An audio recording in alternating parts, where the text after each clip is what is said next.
This week on a special Memorial Day edition of The Big Show, we'll share our definitive top 10 black movies. Plus, we'll update you on Spike Lee's latest film, which premiered at the Cannes Film Festival, and give you the latest on Ryan Coogler's Sinners.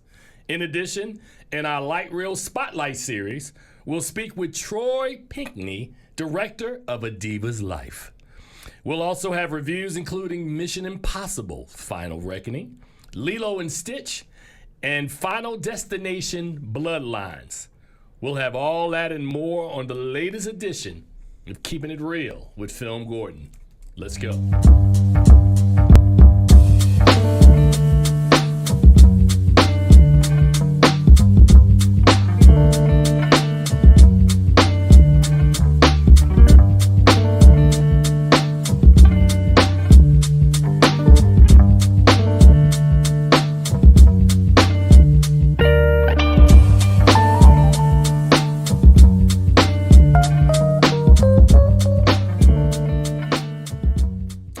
And welcome to the latest episode of Keeping It Real with FilmGordon. I am Tim Gordon. I am joined by Charles Kirkland Jr. Charles, what's going on, bro? What's happening, D? All righty, so that's good, man. We on show sheet, man. It's Memorial Day weekend. We are cranking. We're in the middle of summer movie season, man. We got a big movie we got to talk about today. Tom Cruise after it came out, the first one was 1996. 29, almost 30 years. Almost 30 years, yeah. Man. 8 Mission Impossibles, and this is the final reckoning. The final reckoning. And we gonna hit it. We gonna hit it a little later on. Stay around for that. Last week as well, we did not get an opportunity to review Final Destination Bloodline, so we'll talk about that a little later on. And then it's time for Lilo and Stitch, the live-action version. So Charles, who took his entire family to see this, I can't wait. Dang, you gonna put me out there like that? I mean, there's no shame in taking your family to the movies. There definitely is not. My family literally hates well, let me rephrase that. They don't hate the movies. They just hate the majority of the movies. There's a couple that I can get them out for. It's got to be big enough for you to step out. Well, I'm gonna set the record straight. My oldest son has a bias against these live action movies, and so he did not go to the movie. He refused to go see Lilo and Stitch.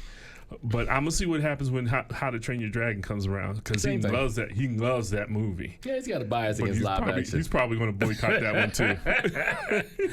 All right, man. Well, let's jump in, man. We got a lot of show, man. Also coming up in a little bit. My brother Troy Pinkney is going to be up in here. He's your brother? Man, see, here we go again, man. Oh, it's a black thing. It's a family thing, right? But I call him, and I'll tell him when he's in here, I call him the reluctant filmmaker, man. This dude, man, is just, Troy is just not the outward dude, man. Troy is like, I work behind the scenes. You don't need to know who I am.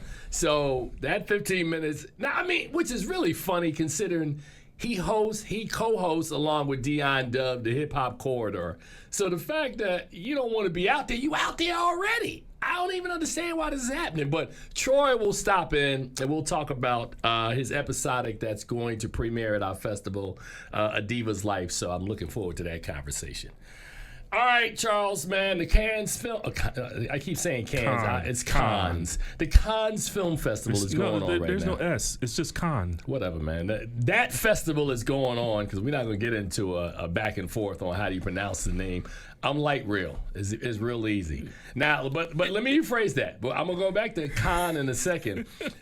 The one thing, and I've had to talk to the staff about this, right? We are LFF, right? And I'm going to rebrand us over the summer to LIFF. But what we are not is LRFF, which I see on meetings and calls. I'm like, what is LRFF? No, that's not us. I don't know what that is. I said LightReel is a single word. It is not Light and Real Film Festival. Nope. Oh my God, I tell somebody it's like nails on a chalkboard, like LRFF, Look, when you were doing the LIFF, I was like, please don't capitalize the I because. And you were right. I mean, but I like that branding so much, and I've talked to some folks who I know, or you know who I'm talking about, who are close to us, who are branding experts, and they told me they were like, yeah, I like the LIFF. I mean, I think it actually sort of works because you can kind of play it both ways. But we'll explain more of that over the summer when we kind of roll it out. As you're sitting in your LIFF yeah, there t-shirt. Look, there it is. There it is. But so yeah, man, we got all that coming up. But at the Cannes Film Festival, Spike Lee's latest film, his 5th film with Denzel Washington, also starring A$AP Rocky, Jeffrey Wright. I can't pronounce the sister's name from Godfather Harlem, who plays Bumpy Johnson's wife, but she's in the film too. I can't pronounce her name. And I've interviewed her once, and it was a struggle because I promise I was trying hard not to say her name. I was like, I can't help you. Watch this, Charles. Look, and your character. But yes, the highest to the lowest. Actually, there are 12 reviews up right now from people who saw it at Cannes. And it is Spike Lee's highest rated film. He got a 6-minute standing ovation after the film played. So now I shared with Charles that I watched the original High and Low about 2 weeks ago. Amazing film from celebrated Japanese director Akira Kurosawa, which pretty much the original tells the story of a shoe executive who's, I guess in an attempt to extort him, they kidnap what they think is his son, but it's actually his chauffeur's son. So that aspect of the movie Spike Lee kept. Right. He changed around, I guess, instead of him being a shoe executive, he was like some sort of not a publicist. I'm not really sure exactly what Denzel Washington's character like. Is he a producer? I don't know. Is he a sports management I don't guy know or what something he is, like? man. I don't know. But it's still the same because his chauffeur is played by Jeffrey Wright, and Jeffrey Wright's son in the film is kidnapped. Now, what I thought was brilliant about the film, Charles, and you should see it so we could kind of do some comparisons when it comes out. I think it comes out in theaters in mid-August and it starts streaming in early September.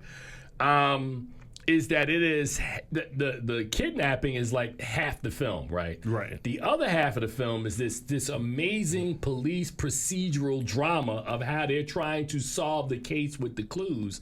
It's a really well done film. It really is. I sat there and watched it and it was like, this was done back in the 60s, This was right? 1963. Yeah. Akira Kurosawa, yeah. Kurosawa's a beast. Yeah. Ron, 1985. Rashomon. Yojimbo, which is pretty much the Seven Samurais, which is pretty much the Magnificent Seven. Akira Kurosawa was a beast. Yeah. A role model. Yes. Groundbreaker. Yeah. Look at you. All right, Charles, I see what you did there. Yeah, he is. But that's what the highest to the lowest is really based on. So can't wait to check it out. I'm glad that it is getting some really positive press.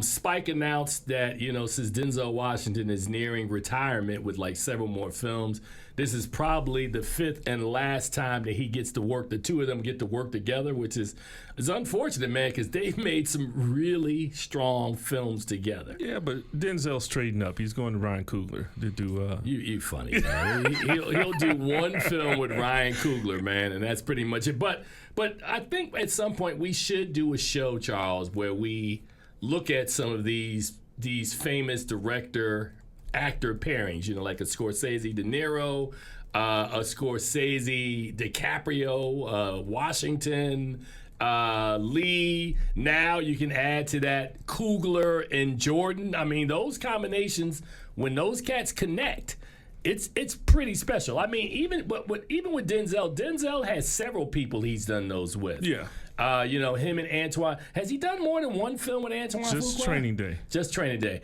He has done a couple with, and I get these Scott. Is it Ridley Scott? I always get the Scotts.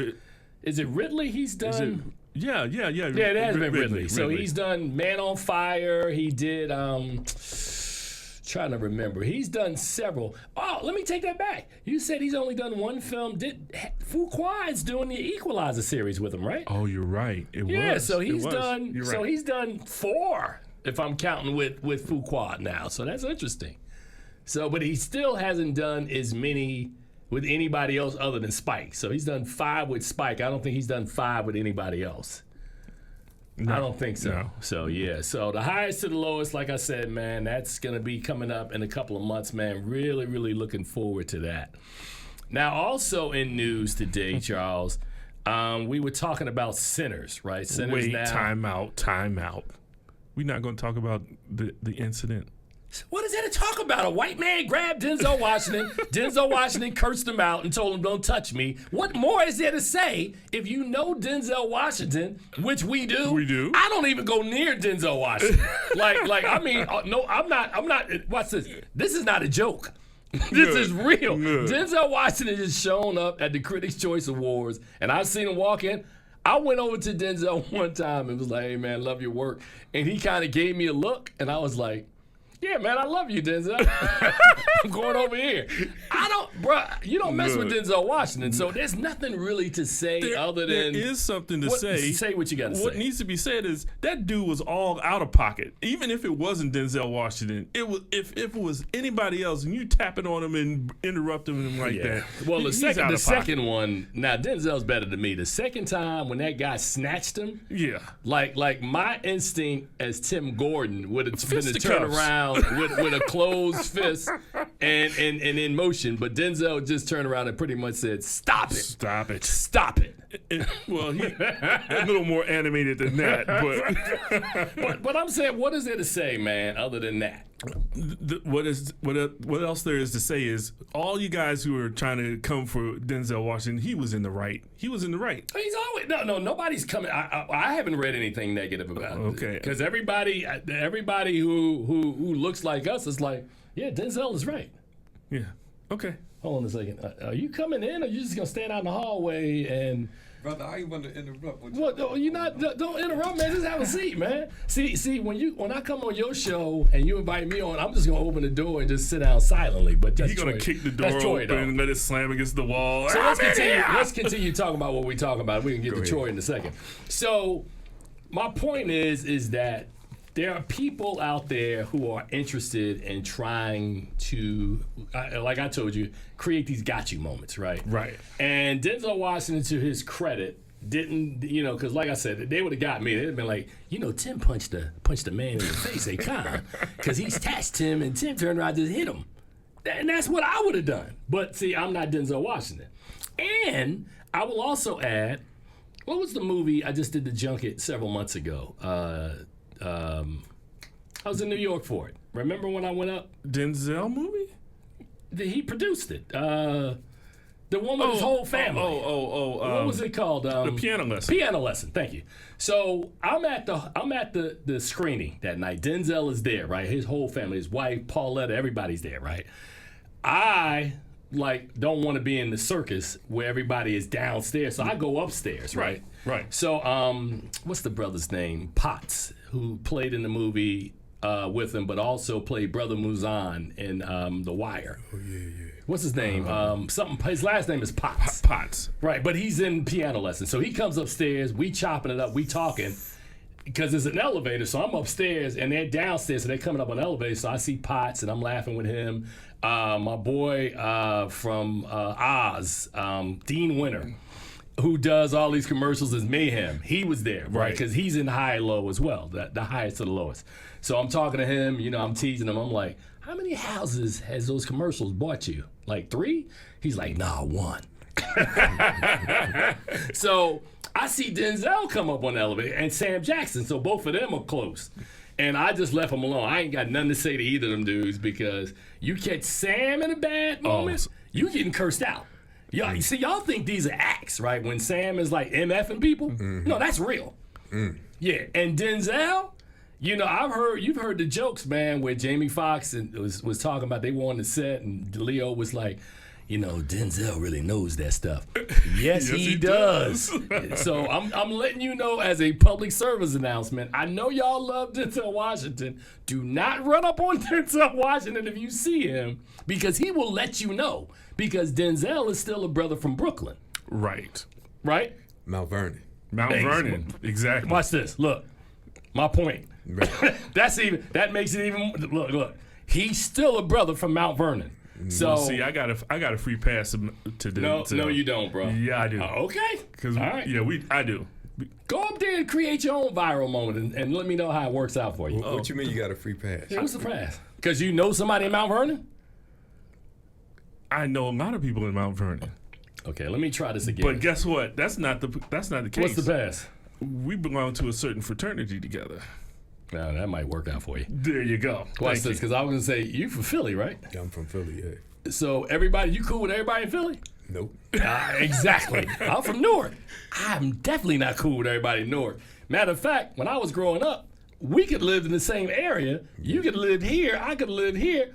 We not cool. So, yeah. But having said all of that, let me get out of this segment because we got Troy sitting here. The Highest of the Lords is coming out. Yes, they snatched Denzel Washington, and we will get with Sinners later on because I want to update some folks. And I'm actually going this weekend to see Sinners for the 4th time. So am I. Are you going up there? Not there, but I'm going to see it again because they got it in 70 millimeter. No. I got me a 70 millimeter ticket quick. Woo. Where's that at? AFI Silver. Oh, okay. Woo! And now I've only been there once when they've done 70 millimeter. They did the Hateful Eight about 10 years ago. Mm-hmm. And they did it like old school. You got like a program bill when you walked in. They had an intermission. It was like 3 hours and some change. So Sinners, bro, I'm like, whew. So every time I've seen this movie, the scale of the screen keeps going up. I mean, seriously. So I saw it on IMAX 2 times, and then I went down to Chantilly for the 6-foot-tall screen, and now I'm going to see it in 70. I'm like, oh, yeah. This movie is so good. When they release it, you know how normally you watch movies and they say, oh, man, when it comes out, I'm gonna check it out when I get home. I don't even want to watch it at home. I got to watch Sinners on a huge screen. I can't watch, like I only got 85 in my house, man. 85 is not going to get the job done for Sinners. You bragging. No, I'm just saying I only got 85. You right. I literally said I only have 85. You right. My man has a 120. I'm gonna probably watch it at 120. Welcome to the show, Troy Pinkney. Troy Pinkney. What's happening? So here we go again, man. Let me introduce this brother properly. So at the upcoming LightReel Film Festival, every week for the last 3 weeks now, we've been doing LightReel Spotlights, where we bring in the local filmmakers that we really want the audience to know. And a lot of the emphasis this year with our festival is about the local ties, because we really have a lot of really strong local films this year. And my brother who is sitting here has one of his own. This man is an editor supreme, right? So let's start there, right? He is a hip-hop kind of connoisseur. This brother is funny. He co-hosts the Hip Hop Corridor here with Dion Dove on 96.3 HD4 DC radio. The thing that's funny is before he had this position, what was it, like a decade ago? And I were working together at BET. Yeah. We would spend, I mean, Troy, I'm not being funny. We would spend hours every day talking about hip hop. Yep. Just hours. And schooling the younger folks that work with us. We had an audience. Talking hip hop. So that's why I cannot be more delighted that my brother, who really didn't want to submit his movie, but we forced him. I was like, Troy, you putting this film in this film. Troy Pinkney, welcome to the show. The film is called A Diva's Life. A Diva's Life. So what's going on, man? What's happening, brothers? Good to be here. Welcome, brother, welcome. So I noticed, I'm trying to figure out why I have never been invited on the Hip Hop Corridor. It's not like I don't know hip hop. You do, and you will be invited. No, you won't. No, he absolutely will. Man, because like you said, we got history, hip hop history. Hip hop history, man. He got stories. But Tim is a hip hop snob too. Don't let him. What am I a snob? Stop. What did I do? Stop. Because I don't even want to say it's like a Northeast thing. Oh yeah, I know where you're going with this. It is. Yeah, you're right. You're right. Okay. You're right. It is a Northeast thing. Yeah. But I think I've gotten better, right? Because like even now, I try to be open. Right. Now, but in being open, I'm only so open, right? Right. So let me give you an example. You do a show called you don't do a show. You host the Hip Hop Corridor, right? Right. How recent is the hip hop you listening to? Well, the core of the show is old school. Got you. But we will come up. Like we talk about, we had a show where we featured Doechii. Okay. You know what I mean? Okay. I got that one. You know, Schoolboy Q. Like we had our end of the year show last year was all of the stuff that came out in 24. Of new artists? Of new or artists. young? Really? Yeah, and we did a show prior to that where we talked about all of the old school artists that came out in 24. Right. But to keep it honest and keep it real, we do talk about, you know, current artists. Okay. And we talk about the current, because we try to be responsible men. So we do talk about the current state of the youth and hip hop, and we try to, you know, we don't preach, but we try to drop some jewels. Drop some knowledge on them. Just in case they hear it, you know? So, and we're going to talk about a Diva's life in a minute, but I thought of something because I was watching The Breakfast Club, or I didn't see this episode, but I heard about it, that they had Chuck D and Curtis Blow on, right? Mm-hmm. And Chuck D talked about hip-hop 40 years ago was like this revolutionary, Yeah. culture-changing, you know, moving sort of a thing.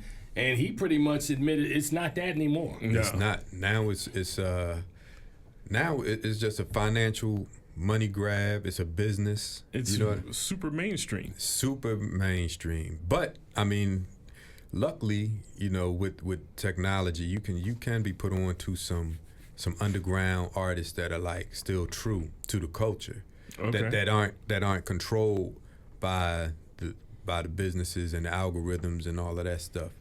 And like I always say, you know, when we first started listening to hip hop, when hip hop became, I'm not even going to say worldwide, nationwide. Like when it started to branch out of New York and Jersey and trickle down to Philly and then go out west, it was all new. Everything was new. It was so exciting because everything was new. You know what I mean? And the first time you heard Rakim was the first time you heard anything like it. First time you heard KRS, first time you heard anything like it. First time I heard your boy from Philly doing PSK. First time you heard anything like it. Man. And now they finally starting to give him credit since you know, Ice-T and NWA remade that song twice, and they finally started to reuse that cadence. I mean, but it's the same exact song. Ice-T, he called it dust music. He said the first time he heard it, like he was high on dust. And that bass drop. Boom. PSK. Oh my God! Parkside, and it's so funny when the song comes out and he explained it because I was like, "What is PSK?" And he told you Parkside Killers. That's a part of West Philly, Parkside. Really? Near the Man Music Center. Wow. Just in case you go to a concert over there. No. Look. I've learned what I call etiquette when I go out of town. Right. Like if I'm coming to Philly and I'm in your city and I don't know nothing about Philly, you gonna get a phone call. Hey Troy, where am I supposed to move at? Oh yeah. Because if you don't call and you start moving around in a foreign city, might wind up in the wrong place. Absolutely.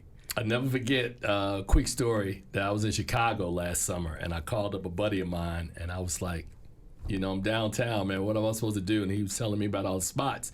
And he said, if you're going to the south side, only go as far as Kaminsky Park. I said, well, what happened if I go past that? And I'm going to clean up what he told me. He's like, they out.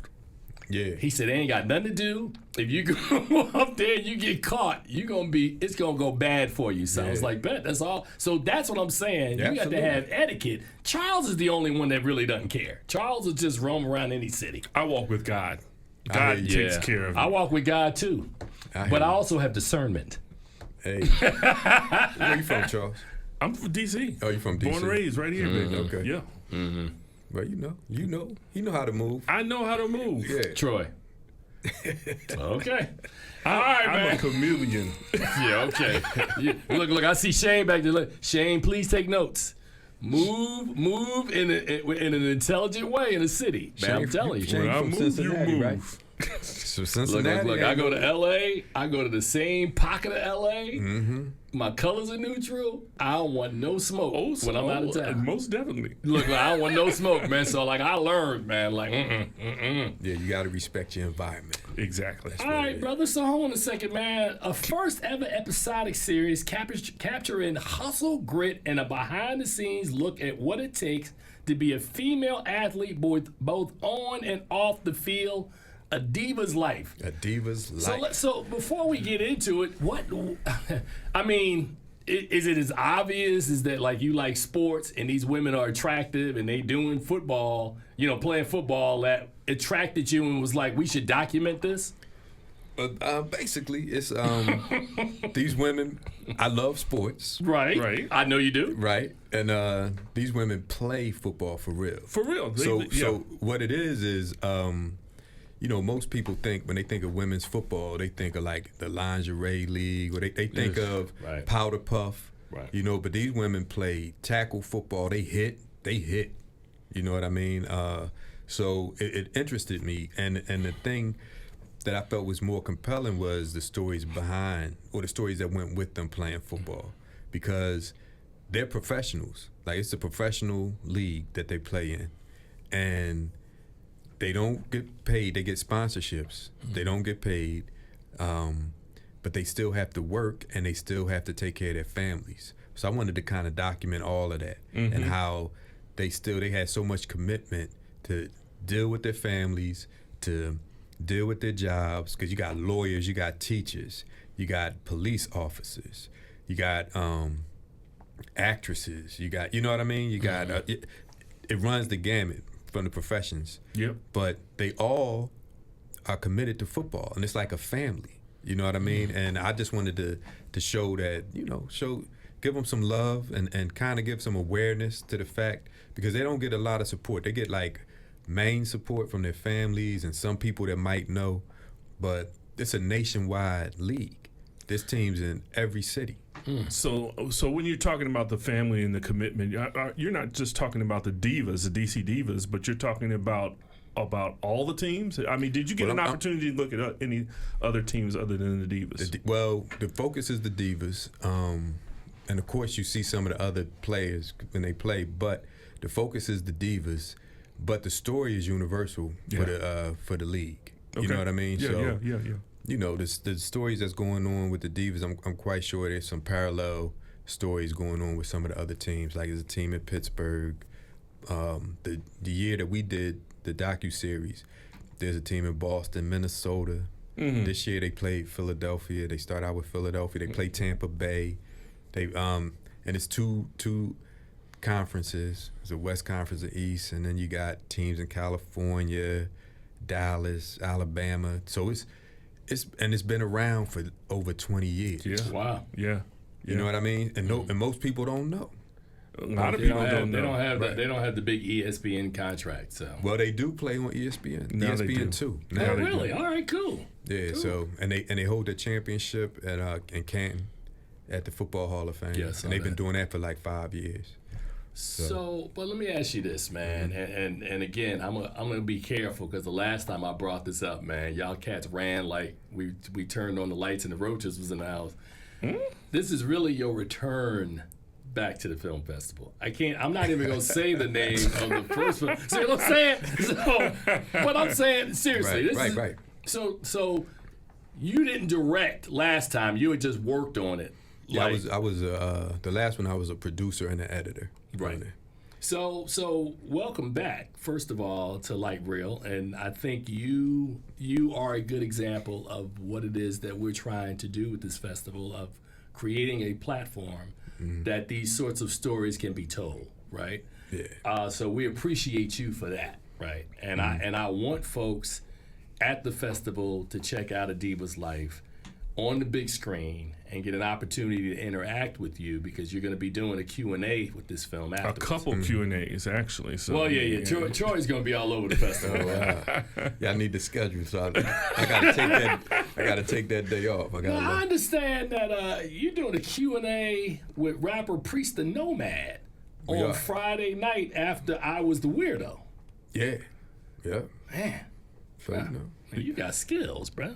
I don't know. Hey. I mean, he's I mean, talking to a. you are the co-host of the Hip Hop Corridor. I was gonna say he's a hip hop Absolutely. corridor co-host. So who else could be talking to a rapper about being a rapper in DC?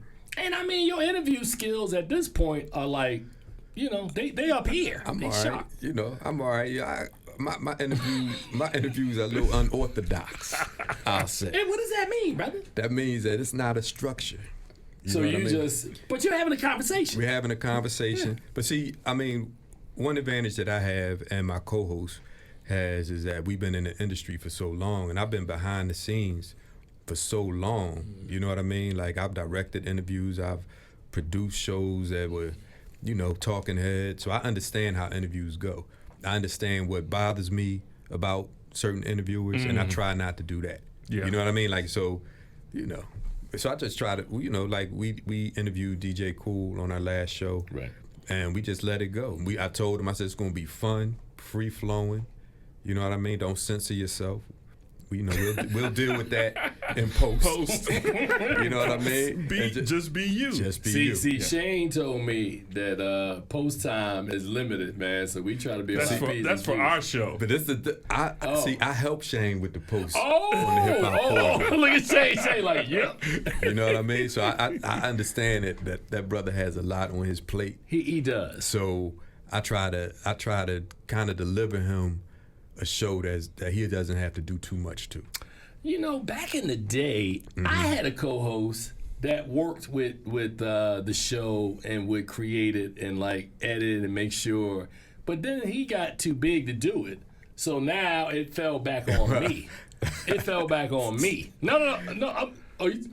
Right, exactly. Shane knows. I see him turning away. Yeah. I mean, I used to have that. Tell the truth and shame the devil, Tim Gordon. What are you talking about? Because when we started doing those Zoom things, all that was your content. I didn't have access anymore to be able to edit and put things together like I used to. Uh-oh. Yeah, I know. Okay, All right, thank you. so I got 2 points before we let you get out the door, and I got to put Shane on the alert for this one. Shane told Charles and I that our show is his favorite show to work on. Right? Okay. And I realized, and you see his face, right? Turned on the light and everything. I'm teasing Shane because when we do our show, Shane is almost like a third part of the show. Even Right. if he's not in here, I'm talking to Shane. Right. Because Shane represents the everyman. Okay. Right? All right. So how y'all working with Shane, man? I love working with Shane. We interact with Shane as well. He's a super producer, Shane. Yeah. You know, he can interject, like if we doing something and he'll fact check us. You know what I mean? Shane is fact checking? Yeah, if He he has never fact checks our show. if he has to. Wait, Shane, have you ever fact checked us? So you know, sometimes he'll get us right. You know what I Right. mean? Or he'll throw an idea in our ear, and you know, we give him love. We let him know. Let it be known Let that it be came known. from the super producer Shane. All You right. know what I mean? So last question, man. Who has been the most fun interview you ever had, and who is it that you still waiting to get on the corridor? Oh man, so we've had a lot of really good interviews, man. Like all of them, from Tracy Lee Oh, my man. to Jazz Young. She's really good. Wow. Joyce Brookshire, DJ Cool, Born Supreme. He was really good. So we've had a lot of really, really good interviews. DJ Cool, did I say DJ Cool? Yeah, you said yeah. that. He was really good, and we got some that I'm looking forward to. Of course, we trying to get some national acts up in here. So and they'll come. They're coming. Yeah, they you will. know. So I'm looking forward. I would love to interview Rakim, KRS-One, Oh, man. Chuck D, any of the old 80s. The Grandmasters. Right. Even I would go back to that, to Flash and Melly Mel. We'll interview anybody because our show runs that gambit. You know what I mean? Right. Like we can go trying to get Doechii on here. You know what I mean? And Let me know when y'all got Esco coming in. I would love that. Woo! And we'll step outside of hip hop a little bit. So we had Frank Serious, Scooby. Okay. That was a great interview. He even did like a live rendition of one of his songs on the show. You know what I mean? And which was dope. Yeah, man. We are music, just musical up in here. I mean, everything is I think from in my lifetime is influenced by hip hop right now. From like the 70, 79, 80 on up. So we can have anybody on the show. Okay. You know what I mean? We can have Patti LaBelle on the show. She did a hip hop song. Yeah, I like me some Patti. Well, let me say this. Can I say something about A Diva's Life? Go for it. So the what you guys are going to see at your film festival, that's the first episode. So it's a 7-part series. That's the first episode, and it's basically the foundation, kind of introducing you to the organization, some of the players, some of the coaches, and I want to give I had a lot of gratitude, and I want to give a lot of love to Lois Cook. She's one of the divas. She was also the VP of the team, and she was like our liaison. Rich Daniel, he's the owner of the team, and he basically gave us carte blanche. You know what I mean? They helped us so much, and they were so welcoming, because we kind of invaded their space, right? And they allowed us to come in. So I want to make sure that I give them thanks. Maurice Reed, he was the other producer. He produced it along with me. And Lois was a producer too. I don't know if I said that, but yeah, I just want to make sure that I mention them. I'm gonna mention them at the film festival too, but I just should have invited somebody to come out to the film festival. Yeah. Well, I what time? You gotta let me know. It's still some information Charles, I need. You gotta let him know because we're in the middle of their season. We're in the middle of their season. Oh, yeah. You know what I mean? Yeah, so, man. At some point, Charles gonna let you know. And I think. What I do? And I think they got a game in Pittsburgh. The weekend of the festival. That weekend, yeah. Oh, yeah. They may not be available. So we'll so just let me know, and I'll reach out, and they're definitely. I'm sure Charles will let you know, man. Yeah. So. My brother, Troy, is great having you in here, man. and watch this. And Charles, let him know when his movie's playing. Yeah, let me know, brother. I got you, Troy. All right. I'll see you in a little bit. Matter of fact, let the audience and Troy know. Matter of fact, we may not be seeing Tim Gordon much after this show, so hey, we'll Shane, see. let him know. Don't. Oh man. No, I'm teasing Charles, man, because it's kind of obvious, man, that we had some late ads to the festival, and there's still some movement, man. So Charles is in charge. No pun intended. Charles is in charge of that aspect of the festival, man. So I can't wait to see you at LightReel this year. I appreciate it, man. I want to say thank you, brother. I appreciate it. Thanks for the push. Sir, we go back. You know what I mean? For sure. I'm going to keep pushing you, man, because you've been pushing me during football season, so this is my time to push now. So get out my show. Look, in case y'all didn't know, Tim is a Giants fan and I'm an Eagles fan, so I always like to say thank you. Charles is a Redskinner. Everyone knows that Tim is a Giants fan. Thank you, man. Tim. You got two championships, and team brothers like him got 3 and I got 4. Man, so y'all still got work to do. First of all, we talking about this century, right? So y'all got, I got two this century. I'm gonna give you props. I'm sorry, man. And so do you. Right. Congratulations. Right. Yes. So there it is. And A Diva's Life playing on Saturday, June 6th at 2:15 p.m. Oh, there it is. That's a Saturday? It is a Saturday. Look at Troy's face. Okay. Sorry. See. No. Well, I think June 6th is a Friday. June 6th is a Friday. Yeah, that works better. That does work better. Yeah, because then I'll be there for there for both. So, okay, all right, so we'll see. So tickets are available. For Diva's Life. Absolutely. You're doing the Q&A after the film? Absolutely, and hopefully we'll have some divas up there with me. I'm going to let them know. Well, they're going to be in Pittsburgh, man. Well, it's early, so we'll see. All right. We might have to drive them to Pittsburgh. Y'all can do that. No, that's not going to happen. My brother, thank you. Amen. Thank you means, you know what that means. That means get out. I love you, Troy. Matter of fact, you are welcome back anytime, sir. Hey, I appreciate it, man. Thanks for having me. It's always a pleasure. Or if you want to hang out, you're welcome to hang out. I don't know how much work you got downstairs, but Well, I always got work. Yeah. You know what I mean? All right, we'll just hang out then. This is pretty good. You'll like this next segment, man. What's this next segment? This next segment, earlier this week, both Charles Kirkland and I were approached by a colleague of ours who is opening up the Black Movie Hall of Fame in Kansas City, Sean Edwards, right? Right.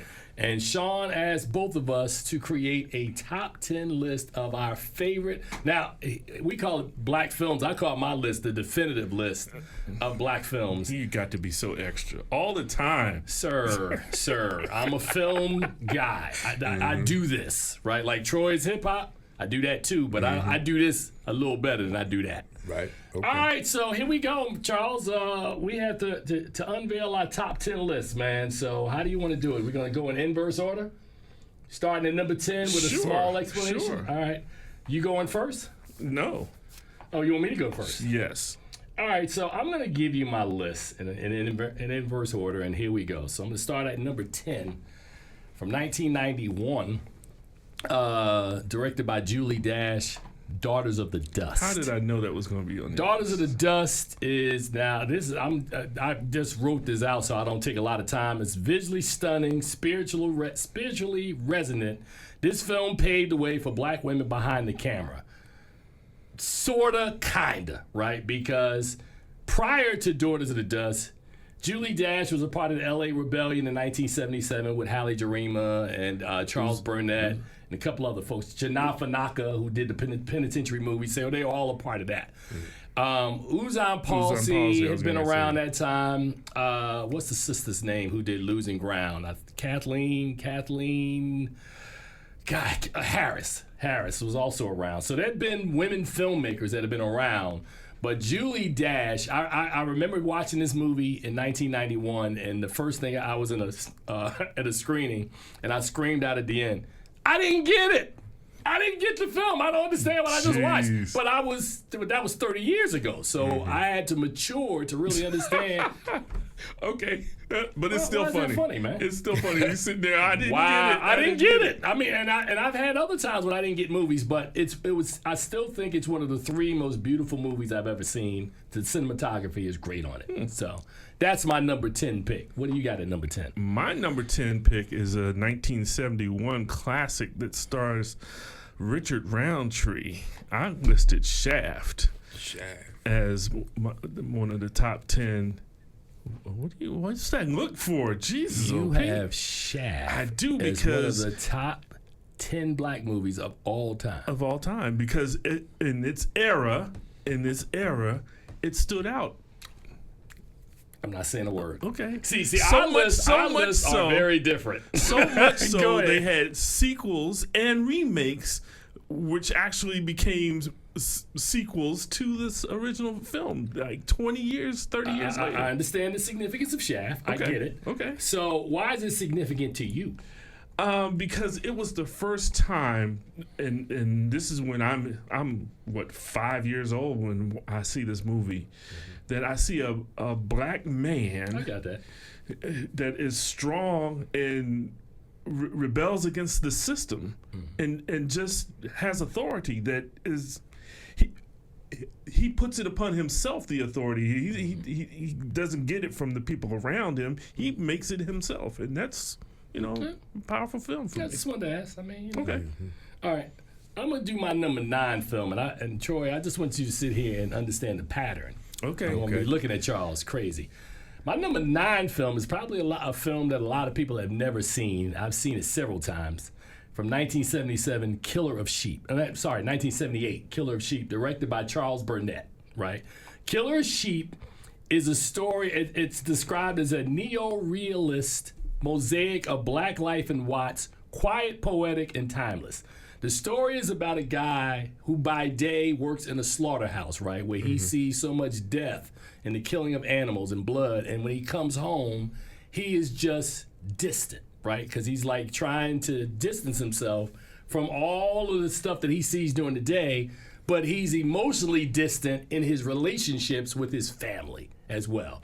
But shot in black and white, Charles Burnett, who you just heard me talk about with Julie Dash, as a part of the LA Rebellion, the filmmakers that came post blaxploitation era. So a brother who I credit for helping me get in the game, and I told him when I met him that how much his films had meant to me. So Charles Burnett, again, this is a film that I think a lot of people have never seen. I would suggest you watch it. It's not like a cut and dry like narrative like Act 1, Act 2, Act 3. It has music with Paul Robeson in it. It's just a real mosaic of a story, but it's very, very powerful. So I put that on my list as one of my top 10 all-time films. What you got next? So let me say, wow, okay. What? That would not even, okay, all right. For me, number 9, I put it as A Soldier Story. Oh, okay. Respect that. Norman Jewison's take respect on that. Howard Yeah, I like Rollins and Adolf Caesar. Entirely black cast. I mean, very powerful movie. Howard Rollins at the time was Denzel Washington. He was. A lot of people forget that. And so, just a great movie. Just a great movie back and forth. And Denzel was good in that movie. Yeah, And why is it Denzel was in important it. to you? See, you notice again, I keep going back to, because you're not talking about, I want you to talk about how these films impact you. Again, we're talking about black power. We're talking about male character strength that you don't normally see. An officer, this is an officer in inspecting other officers, but he's in charge and he demands the respect that is due to him as an officer. And so, All right, I got that one. That's good. Yeah. All right, number 8 is pretty simple. I'm just gonna run through this real quick. It's Black Panther from 2018. Really the first time in the Marvel Cinematic Universe, and I think the reason why it resonated with people so much is because it showed black people in a way that we've always wanted to be portrayed on screen. Smart, intelligent technology, as kings and queens. I just, it's such a good movie. And Charles and I have had a debate on our show about, Sinners, right? And we talk about, is Sinners better than Black Panther? And I've had this conversation with Charles, with other filmmakers, and I say that Sinners we need to distance ourselves for a couple of years, maybe 5 years away from Sinners, to see the impact of the story and how it impacts the culture, moves the culture. But Ryan Coogler is a baller filmmaker. This dude's 5 movies in. He's had 4 $100 million movies out of his first 5 movies. He is the future. And Black Panther was the first, he had made Fruitvale and he made Creed, but Black Panther was the first film to really show you, this guy just operates and moves a little differently. And that's why Black Panther made my list at number 8. Charles? That's crazy because I put Black Panther on my list at number 7. Nice. For a lot of the same reasons. Right. It also because it was like a celebratory of the black culture. Gotcha. And if you remember when it came out, it was like an experience to go watch this film. So it came in at number 7. I had Boomerang at number 8 because I'm a comedian and there was no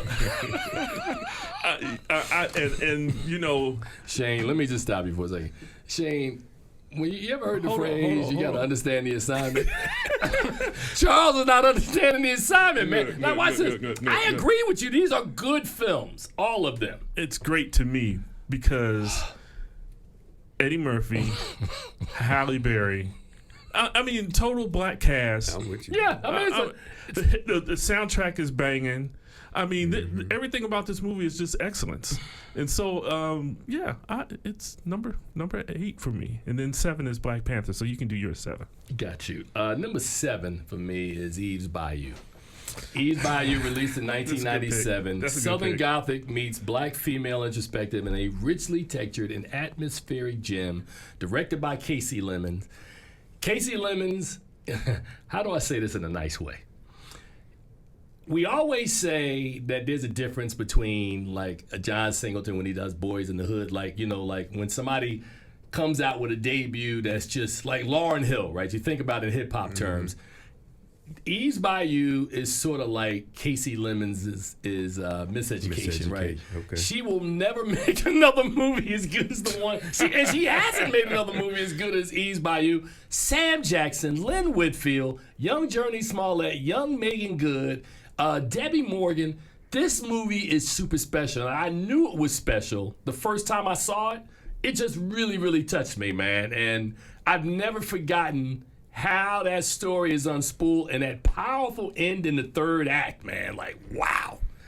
So yes, my brother, see, this is what I'm talking about.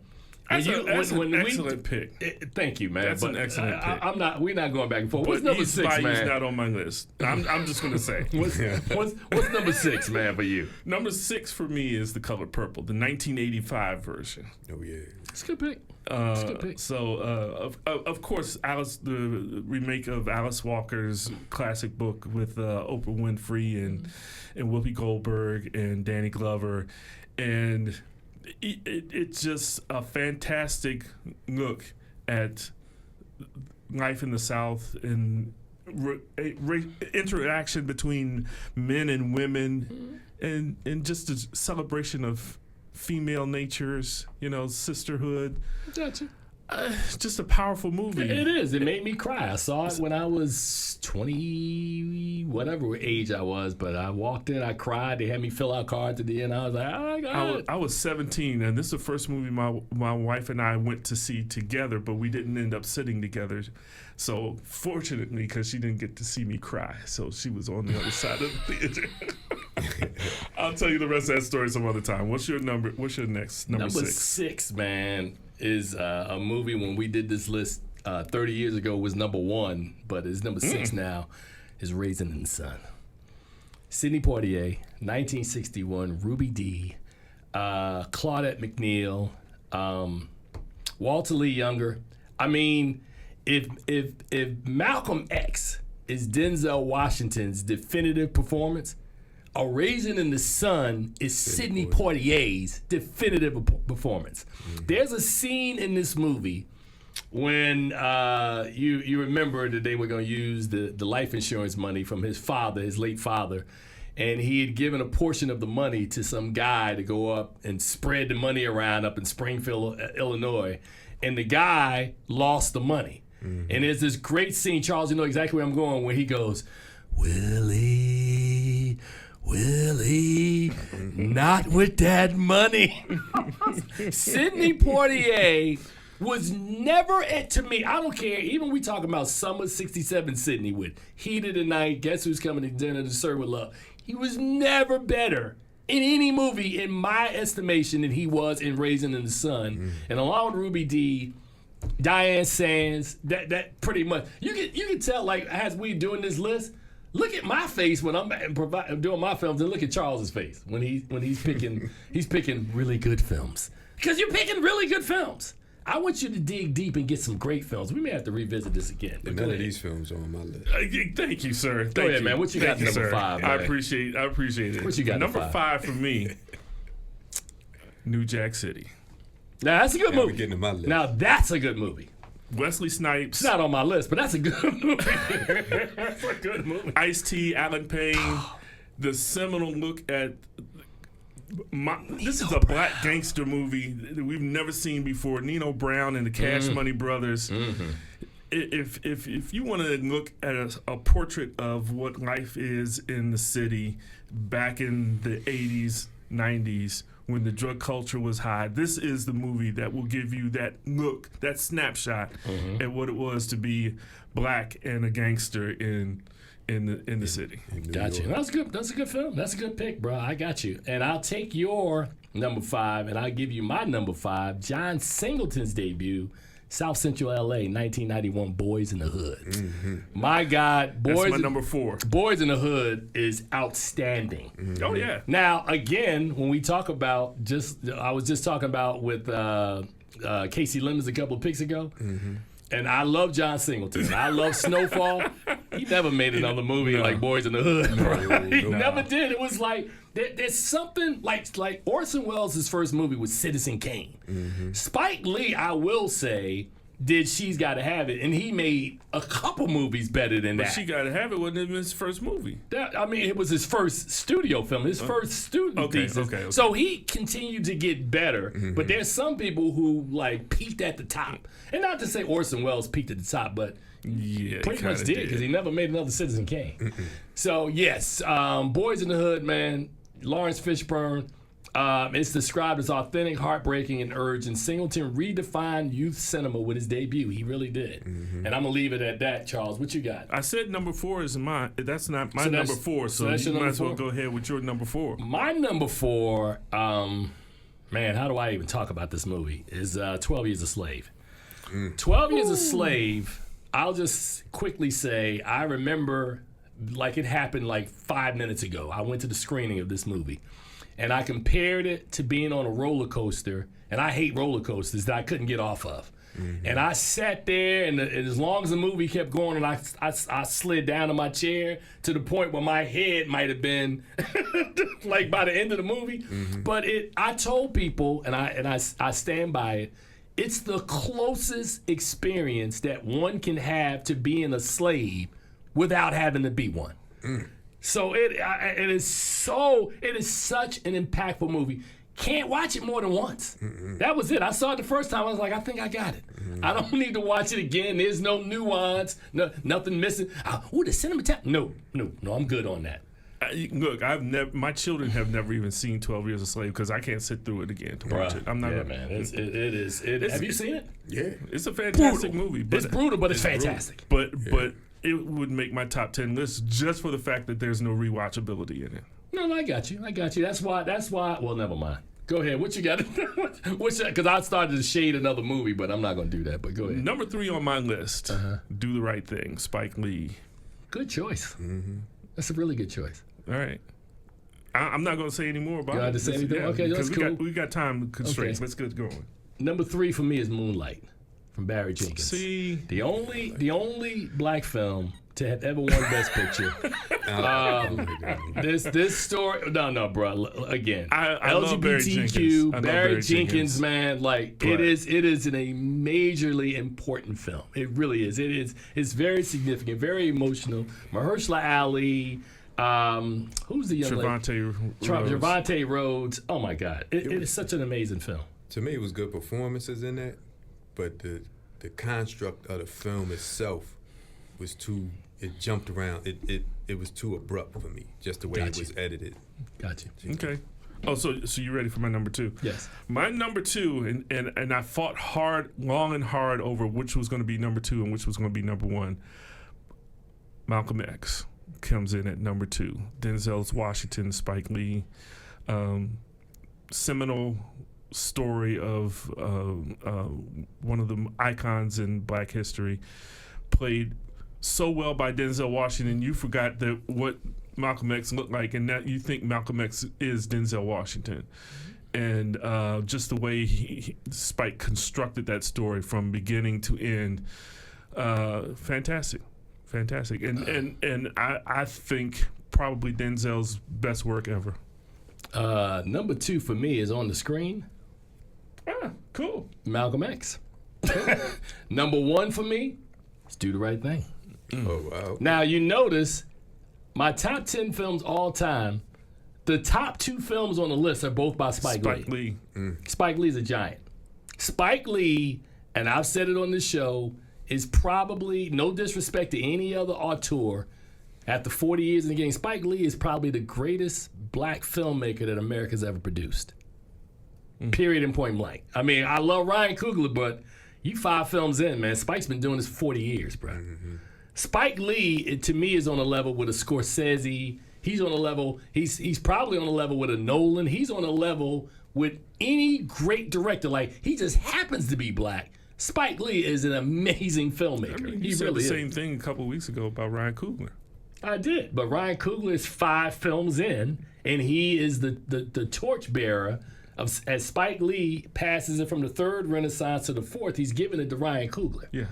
But Spike Lee created an entire, he inspired an entire generation of filmmakers. Everybody from Gina Prince Bythewood, Tyler Perry, all these people know what directing is because they watched this young kid out of Brooklyn named Spike Lee make these movies. Yeah. They watched him make School Days and She's Gotta Have It and Malcolm X and Jungle Fever and Clockers and all these other movies. So what's your number 1, man? My number 1, because I'm a lover at heart, deep down inside, I got love. And so, Love and Basketball Oh yeah. is my number one film of all time. It's the film that you can watch over and over Love and and over, Basketball. and you'll feel the same way over and over and over. It's a fantastic movie. Oh yeah, I agree. All right. Thank you, Charles. I think what we should do is we should post these lists on our site and do that. And again, I respect you. Still don't think you understood the assignment at the bottom of your list. But what was the one that he said that I just looked at you like, was it Boomerang? It might have been Boomerang, yeah. A Boomerang might have been on my list. Is Top 10 all time? Yeah. all time. From the beginning of cinema to now. Yeah. I'm talking about spanning the 20s, 30s, 40s, 50s, 60s, Man, 70s. people going to love my list. They're going to be like, they going to have to research your list. Yeah. Your list is very artistic, Yeah. and it reflects how I see film. yeah, Exactly. it does. Exactly. Oh my God. His list is. Hey, but we're not saying that your Let list us is a bad know. list. Let us know whose list. Because honestly, saying Charles's list is probably going to be more popular It's than more my popular, list. yeah. Charles's list is more Because a popular. couple of his movies were on my. But guess would what? Be on my list. In my community, Your list. my list is going to be the one. Yeah. They're going to look at Charles and go, "You put what on there?" Y'all didn't have Uptown Saturday Night on y'all. Man, we can't talk about Bill Cosby on the show. No. We can talk about that movie. That movie didn't age well. Yeah, it doesn't. It doesn't hold Sir. up. It doesn't Sir. hold up. Watch this. It's a great Sir. movie, but it doesn't hold up. Sweet Sweetback's Badass Song is an important movie. It is. It's doesn't not really hold up. watchable in not. 2025. I'm just sorry. It's All not. right, we got to wrap up because it's an overtime edition because we did no reviews No on the show reviews. today. But this is a longer conversation. We need to come back and revisit this and do this list again because I really want to be able to dig in. But Charles Kirkland, man, thank you one more time. And also, special thanks to my brother Troy Pinkney. Oh, thank you. Who came on today. Diva's Life is going to be playing at LightReel on Friday, June the 6th at 2:15. 2:15. All righty. All right. And as we tell you in closing every week, please see something good at the movies. My brother Shane is mad because we got to shave about a minute or something off this show. We'll see you guys on the other side. Peace. You take care.